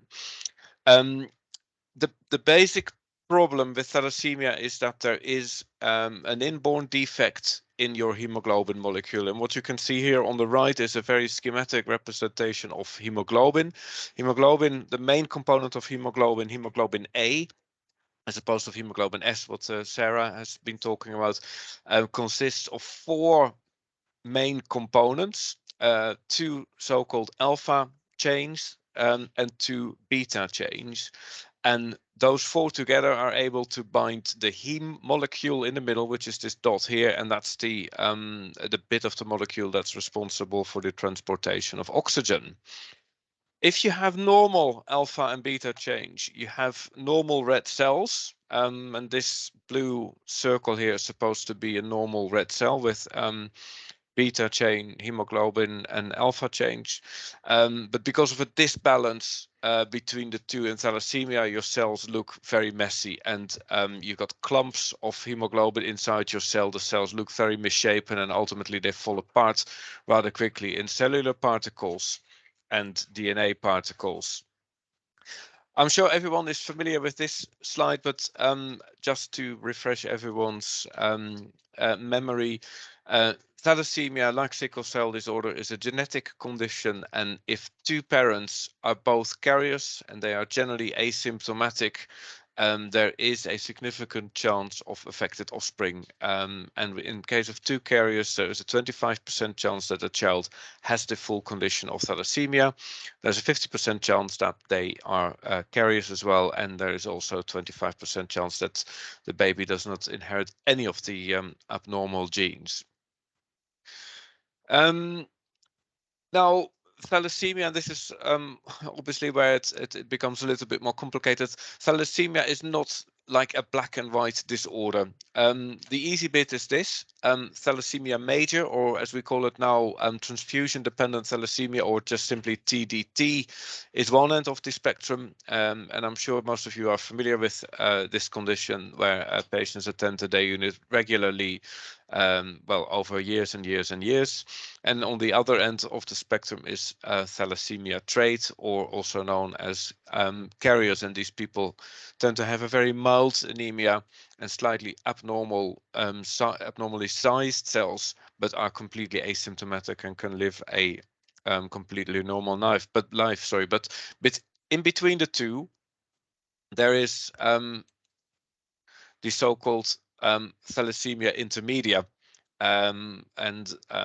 Thalassemia intermedia can either be non-transfusion dependent, or NTDT, but can also be transfusion dependent. And really, let's say how people are affected by thalassemia intermedia depends a lot on what kind of genes are inherited. And there are indeed several variations or shades, if you wish, of this condition, and they all require a slightly different management plan. I just wanted to show you this historical slide. This is the overall survival of patients with thalassemia without treatment, so without blood transfusion. What you actually see is that basically patients can't survive without blood transfusion, and the survival curve, just for those who are not familiar with survival curves, they start with 100%, meaning everyone is alive, and then over the course of years you see the line going down to 0%, meaning that everyone has died in that cohort. And in thalassemia major, without treatment, you can see that the number of patients alive drops incredibly rapidly to about 20-30% after only 1 or 2 years of age, and then there's only a small group that lives to about 8 years old, and no one else survives after that. And oh, hang on, sorry. Blood transfusions is the at the moment the only sort of regular life-saving treatment. As you can understand from the graph, in thalassemia major, you'll have to start very early in life with blood transfusions, basically when the fetal hemoglobin disappeared. And in practice, depending on where in the world you live, but in the UK, that means that people generally have a blood transfusion once every 3 to 5 weeks. We'll come back to that a little bit later. So the anemia is one of the is the major problem in sickle cell disorder. Patients do not survive without blood transfusions. One other very important aspect of thalassemia that links in with most of the complications is the so-called ineffective hematopoiesis, and just wanted to give you a very simplistic overview of what that means. This here is obviously one of your bones with the bone marrow inside. And as you know, blood cells are being produced inside the bone marrow in a sort of sponge-like niche based on the capacity and demand. And if this works fine, there isn't really a problem. But if your hematopoiesis is very ineffective because of those alpha and beta chains not matching correctly, there is an enormous overdrive in your bone marrow to produce red cells, and the effect is more or less something like this. You've got far more cells than you've got space in your bone, and as a result, the bones, so the cortical bone becomes less and less strong, and bones can even expand. And these are sort of very, well, sad pictures of patients with thalassemia major who have not been transfused properly during their youth. You can sort of see that they have severe deformities of the skull as a result of expanding bone marrow inside the bone. And this is another example of a very young thalassemia patient, and you can see those two lines drawn on his tummy here, and that's the size of his liver and the size of his spleen that also play a role in generating blood cells. Another historical slide for you. So when transfusion therapy was introduced, you can clearly see the survival benefit of thalassemia major patients, with most children surviving, virtually all children surviving beyond the age of 10 years. But then gradually after that, you see that unfortunately the survival dropped again, with only very few patients being alive after the age of 25 years old. And why do you think, despite transfusion, the death rate was so high? Can we have a few comments in the chat box, please?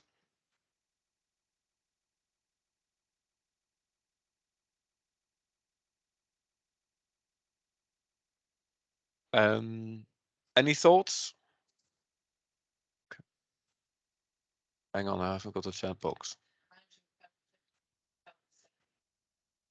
Yes. Yeah, thanks. Sorry, for some reason I couldn't see the chat box. Yeah, so I mean, obviously, yeah. So I mean, there was a little giveaway here in the right corner of the slide anyway. But the reason why survival was still bad is related to iron overload. So when you think about iron metabolism in a patient, by giving someone a blood transfusion, which sort of averages the number that you can see here, so 0.3 to 0.5 milligrams of iron per kilo per day, in a 50 kilo person, that reflects 15 to 25 milligrams of pure iron per day.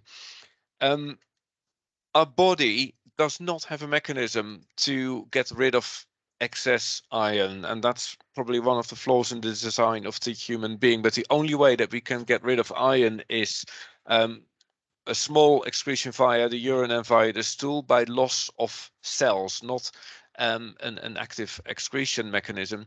And the average, let's say, level of iron that we lose via this mechanism is only 1 to 2 milligrams per day. So you can see that you build up a huge amount of iron, varying between 13 and 24 milligrams per day. Obviously, if you bleed, for example, by having periods or by having venesections, you can lose more iron per day. But in someone who is transfusion dependent, that is really not the best idea. And this is a slide made by Anya Dumian, one of my predecessor colleagues as North Mid. She drew this little figure here. The problem of iron is that it accumulates in tissues and basically rusts, oxidates, gives oxidative stress, and that means that all organs, especially those who can store iron, become overloaded and well, start dysfunctioning. And the main organs known are the heart, which can lead to heart failure, the endocrine glands, especially the pancreas, and the adrenals are notorious, but also the pituitary glands, and the liver is also very prone to iron overload. How do you assess the amount of iron that a patient has? And in the chat it was already mentioned looking at the ferritin levels. The ferritin level is a very straightforward, easy blood test that will give you an idea of the total body stores of iron, but it's an indirect measure. That can be helped by looking at transferrin saturation or non-transferrin bound iron in the circulation, but it's all an indirect measure. Traditionally, a liver biopsy was the only way of getting an accurate measurement of iron, and that is still considered the gold standard, but obviously quite an invasive procedure. And what we've been using for the last decade or so is MRI techniques to get a reliable non-invasive assessment of iron, and MRIs can then looks something like this, and on the T2 star scan, looking at I think this is a heart, you can sort of get a semi-quantitative assessment of based on the, let's say, the darkness, the staining of the scan, how much iron there is in your heart. And a different technique, which is graphically more interesting for people who are not radiologists, is the so-called Ferry scan, where you get the direct assessment of the milligrams of gram of iron per dry weight, and this piece of software also produces a nice graph over time so that you can see the effect of your iron overload and iron chelation. In terms of time, I first of all wanted to talk a little bit more about complications of thalassemia, because I think it's important, especially if you don't see it very often, to realize that it's not just about transfusion and iron overload, but there's an awful lot more involved in thalassemia. And this diagram here, and I'm sure we can provide you with a handout of the slides, gives a nice overview of all the problems you can come across. And a bit like a sickle cell disorder, there is a lot of anemia-related problems, or there are a lot of anemia-related problems in thalassemia, like leg ulcers, kidney problems, but also make you more prone to thrombotic events like pulmonary hypertension and heart failure.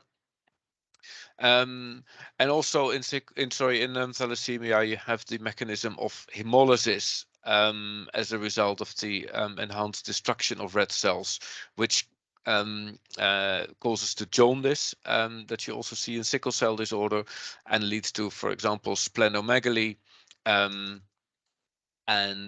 just looking at the other arrows, yeah, here it is, endothelial damage, and especially hemoglobin in the circulation coming from red cells can lead to so-called nitric oxide depletion, which triggers activation of platelets and contributes to an enhanced cardiovascular risk in these patients. And we've already mentioned the iron overload as a result of the transfusions.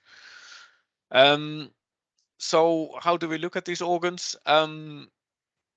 Little bit on the heart.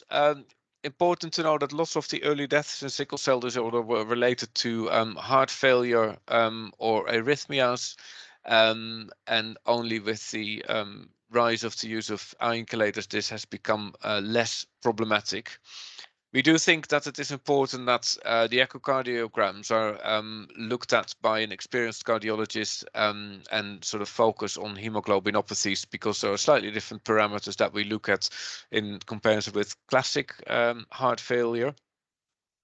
Important to start the T2 star MRI scans of the heart already at very young age, and lots of, let's say, patients that we get as adults have already had many scans as a child to help them with their iron chelation, and there is no strict guidance on how often you need to do this, but sort of as a rule of thumb is that if you have a completely normal scan, we tend to do it once every, well, year to 3 years. But if you have significantly iron overloaded hearts, you tend to repeat the scan more frequently to stay on top of your iron chelation. What will come back a few more times is that especially the very prone as part of the iron chelation treatment is important for heart iron. It's not particularly good for liver iron, but it is of additive value for heart iron. It's now also licensed for use in children. The liver is the second most problematic organ and is prone to a lot of challenges in thalassemia. Iron in the liver can cause liver cirrhosis. And liver cirrhosis, as I'm sure you know, can cause liver failure, but also liver cancer. Another problem, especially of older thalassemia patients, has been the exposure to viruses via the blood transfusions. Hepatitis C, of course, very notorious, but also hepatitis B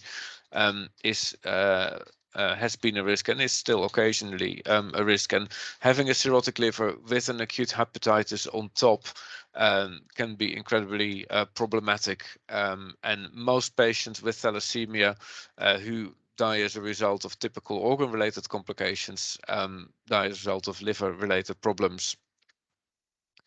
I won't go into too much detail about the various agents that we have for iron chelation. That's well, more or less a separate talk.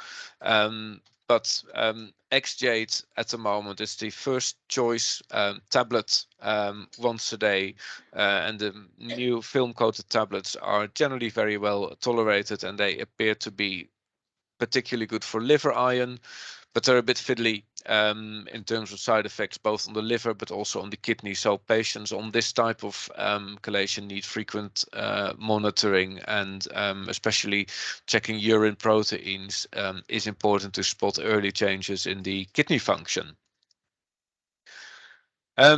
Endocrine problems obviously depend on which organ is involved. Some people, including some of the patients that we have here at King's, have a complete failure of the pituitary glands, so they are prone to growth failure, delayed puberty, and the thyroid can be affected, so as well as the parathyroids, and the pancreas often leads to diabetes. And the way to monitor for these endocrine problems is via our annual review and make sure these bloods are checked, which is very different from the annual review blood in sickle cell disorder, because endocrine problems are not as much of a problem as sickle cell disorder. And one particular problem where it always feels like we're sort of, well, we sound like a broken record is, but as you probably know, diabetes screening in primary care and to a certain extent also in secondary care always uses hemoglobin A1C. In a transfusion-dependent patient, you can't use hemoglobin A1C. Hemoglobin A1C is related to the exposure of your normal hemoglobin to glucose levels in your blood, and you need to have a decent exposure of 6 to 8 weeks in order to get an hemoglobin A1C level that you can compare to the normal reference levels. If you have a blood transfusion every 2 weeks, the only hemoglobin A1C you're looking at is that of the blood donors and not of the actual patient, but this mistake is being made so often, and the only reliable way to do it is either by doing a full day curve of glucoses or a glucose tolerance screening test. And in fact, according to the guidelines, that should be done already from the age of 10. Fertility is often an issue in thalassemia patients as well. If patients with thalassemia are managed well from early on in life and iron overload is being avoided, they are transfused optimally, there are no fertility issues. But far too often we do see what we call an arrested puberty or secondary amenorrhea, where patients who are sometimes just under transfused stop having periods. And if that's being recognized timely, young females often report that their periods started coming back, as well as they feel better. So it is important not to forget about this, and also to ask questions about development, especially in the younger patients. One other particularly important area is bone density. I did already show you that picture of the that sort of overcrowded train. So basically, if you have ineffective hematopoiesis, your bone density becomes thinner and thinner, because it's all taken over by bone marrow, and bone marrow is not strong or supportive. Bone marrow is really like well, a very weak soft tissue structure and doesn't provide any strength. And even in patients who appear to have optimal management of blood transfusion and iron chelation, still experience bone thinning. In the olden days, desferrioxamine toxicity also played a role in bone density, but we're more on the case now, and also by using more and more of the combination therapies or XJ, that's less of an issue. And obviously other factors contributing to bone density like diabetes and smoking can also play a role. But when you look at bone density curves, and this is an example here, and I hope you can see it on your screens, is a typical thalassemic patient where initial normal bone growth according to the lines, oh sorry, this is height, ignore me. Ignore what I just said. This is the height which shows the growth retardation in boys. I put the wrong graph there. Anyway, so we make sure people avoid risk factors. We make very important is to make sure the vitamin D levels are really optimal as possible, so not just within the normal limit, but to the upper limit of normal. And obviously, if there is osteoporosis, treat accordingly.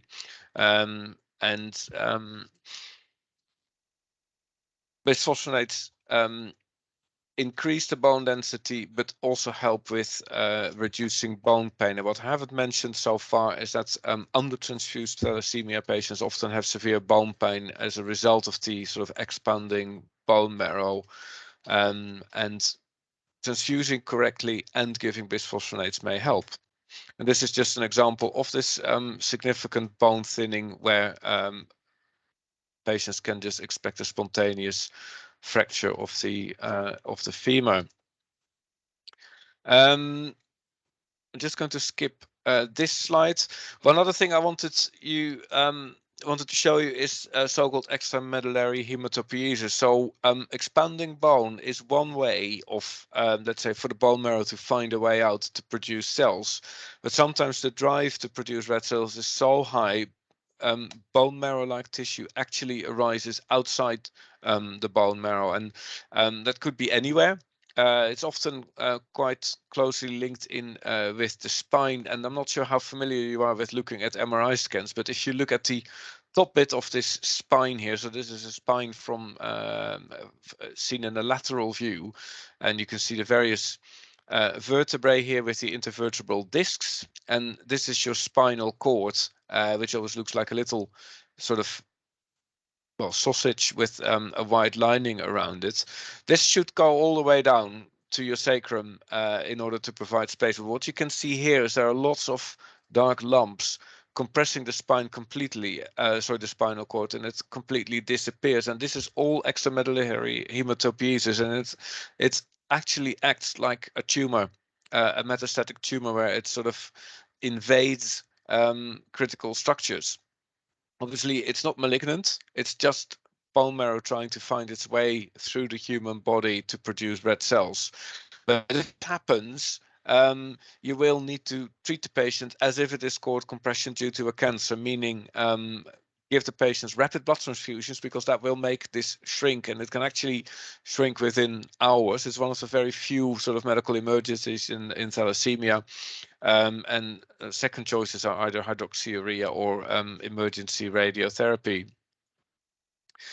Just looking at the time for a second, we're sort of... You've got 3 more minutes. 3 more minutes. Oh, I got loads more slides, but then yeah. Okay, then do a little bit more. This is a very complex slide, but I do really like it because it shows you the whole spectrum between sickle cell traits and thalassemia traits and thalassemia major, including what you see in patients' blood. And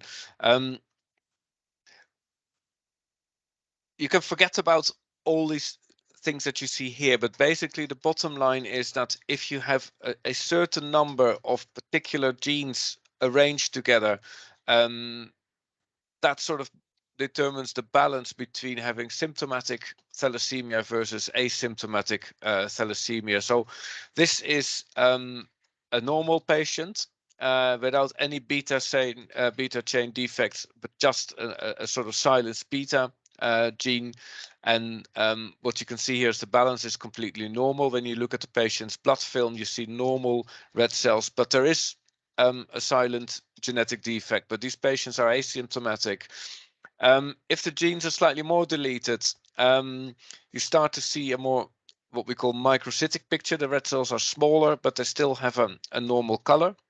And these patients, again, don't have any symptoms and do not need blood transfusions.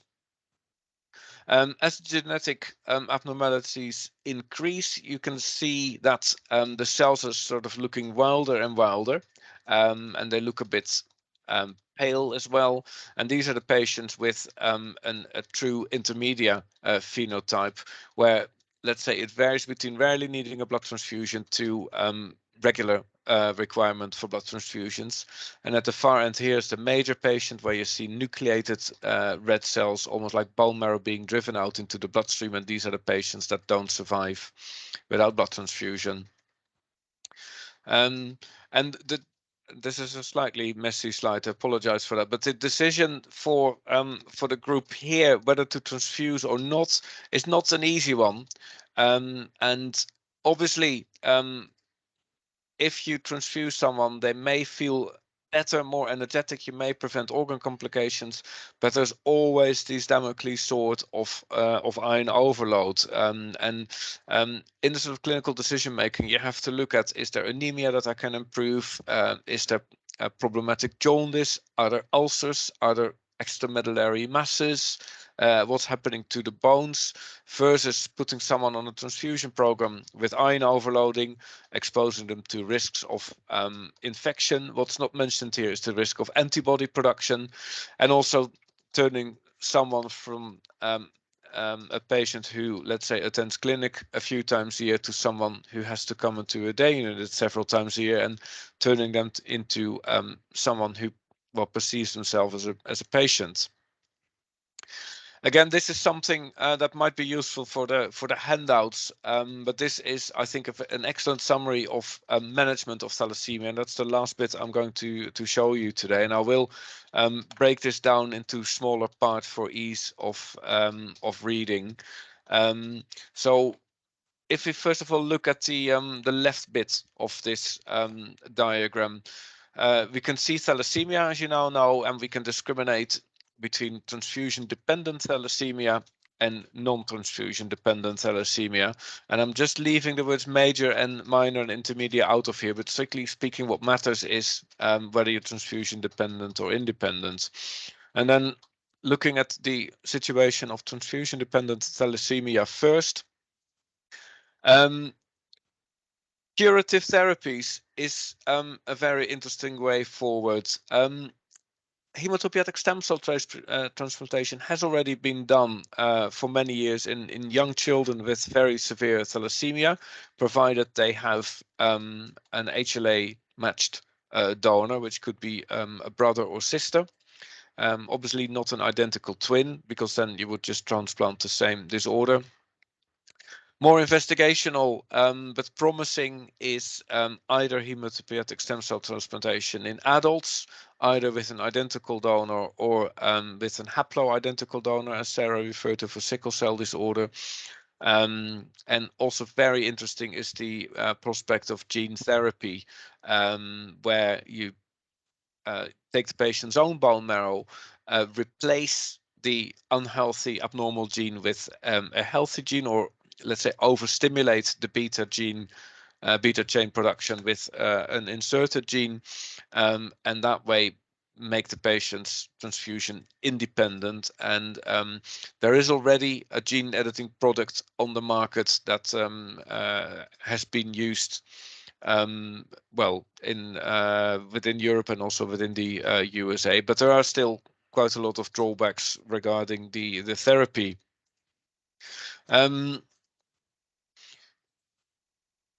Conservative treatment is what we do for the majority of patients, and again, the two well, pillars of treatment are to treat the anemia and deal with the anemia consequences, as well as treat iron overload with iron chelation. And blood transfusion, of course, is the most widely used treatment. Again, regular blood transfusions are better than by indication only, because you don't want the patients to become too anemic, and also the iron absorption tends to increase if you let your hemoglobin slip. That's sort of beyond the scope of this talk, but it is important to bear in mind that regular transfusion is better, and also that the target pre-transfusion hemoglobin, so not post-transfusion but pre-transfusion hemoglobin, needs to be somewhere around 100 grams per liter. And often people who are not very familiar with thalassemia think this is too high, and that you can refer to the standard targets for blood transfusion, where you would accept a hemoglobin of 80. But all the horrible symptoms that are shown you earlier related to ineffective hematopoiesis kick in when your hemoglobin is too low. Apologies, someone's calling me. Just turn this to silent. Like in sickle cell disorder with novel agents, we're also looking at novel agents in thalassemia, and there are a number of investigational drugs, funnily enough, that are also under investigation for sickle cell disorder, that can induce hemoglobin and thus reduce the need for blood transfusion. One of them that has had approval for transfusion dependent thalassemia outside the UK is a drug called luspatercept, and that's a subcutaneous injection once every 3 weeks that can significantly reduce the number of blood a patient needs, with all the positives related to that. We've talked about iron chelation. Relevant, in all honesty, for both transfusion dependent and non-transfusion dependent thalassemia. And some patients with non-transfusion dependent thalassemia, even if they've never had a blood transfusion, can actually overload themselves with iron. So it is important to monitor these patients for liver iron concentration with your T2 star and your serum ferritin levels as well. Moving on. So treating the root causes, treat anemia, treating iron overload, but obviously also treat disease-related and treatment-related complications. So this is a summary of what we've seen earlier. Thromboembolic events, organ dysfunction, endocrinopathies, and other problems. I haven't mentioned infections yet, but thalassemia patients, especially those who've had their spleen removed, are of course prone to infections and risk of cancer, liver cancer, and transfusion-related complications like antibody production. Now, flipping this around to the non-transfusion dependent thalassemia specific items. So the overlap, of course, with the transfusion-dependent thalassemias is looking for treatment-related and disease-related complications. Again, these complications can also occur in patients who do not receive blood transfusions, but as a result of suboptimal transfusion have a delay, for example, in development of endocrine glands or growth, etc., etc.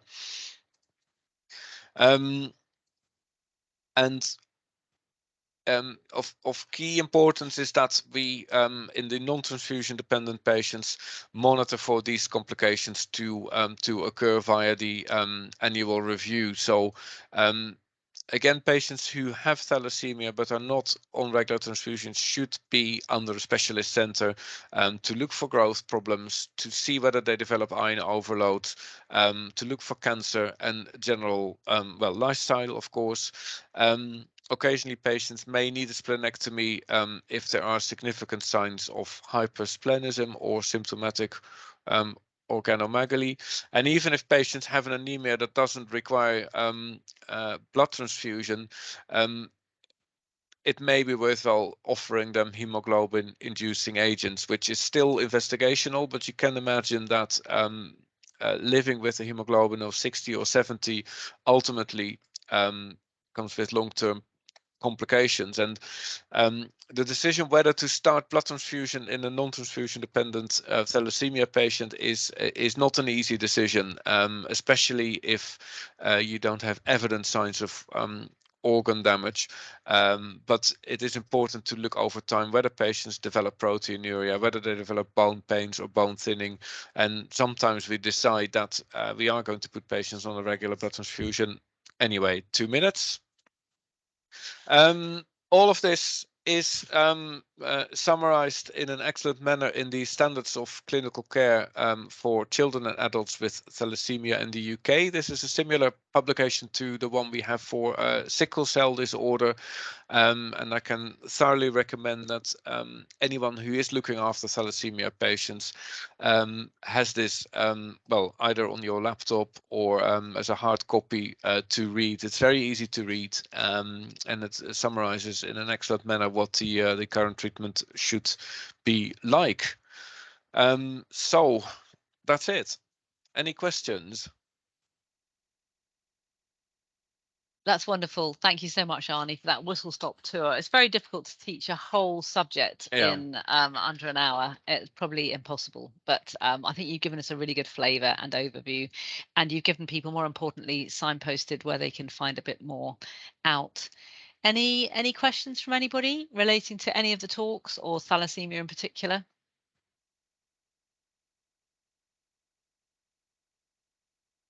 I suppose one important point is that if you have got a patient with thalassemia that you're looking after in a local unit, they ought to be coming centrally for an annual review once a year. That may not necessarily be to us. It might more likely be to the Royal London or Barts, UCLH. I suppose it depends. I don't know where you're all dialing in from. But whereas we are a hemoglobinopathy coordinating centre for sickle, we actually are not for thalassemia. So some of you might be sending your patients elsewhere, which is absolutely fine. Yeah, and I think, in all honesty, the especially transfusion threshold is a particularly interesting one. What we often see or hear is that sort of slips if patients are transfused in let's say non-thalassemia focused day units. And for example, where either registrars or juniors do the prescriptions and think, oh, the hemoglobin is 90, you don't need your units now. No, that's a really good point. So we really try and sort of slightly hypertransfuse so that they're not getting that ineffective erythropoiesis and the absorption of iron from the diet. So there's a really good question from Zinan Lee. I think she's going to be one of my star participants in this. Do thalassemia patients get regular exchange? I mean, the reality is very rarely they do. We have got one patient on a regular exchange program, with the target being that he was very loath to take chelating agents, so things to remove iron. And if you do an exchange, you basically remove the worn out red cells every few weeks and replace them with a fresh set of AA cells, which means that you kind of transfuse without giving lots of iron. So it's very unusual, though. That would be a real outlier, but he's very happy with it and wants to continue, and it was a historical arrangement that we haven't tampered with. Do you know of any others that get exchanged? No, I can only think of one. But it's a good question. And in theory, it's not a bad way of managing them, except there's a lot more blood used and a lot more donor exposure. Good. Well, thank you very much, everybody, for participating in this education session. I hope you've learned some things from the whole team. And thank you, everybody, for contributing and for being such a nice interactive audience, despite the fact that it's all on Microsoft Teams. You've been brilliant at putting stuff in the chat and speaking up. So I think I will call this session to a close unless anyone's got some burning last-minute questions.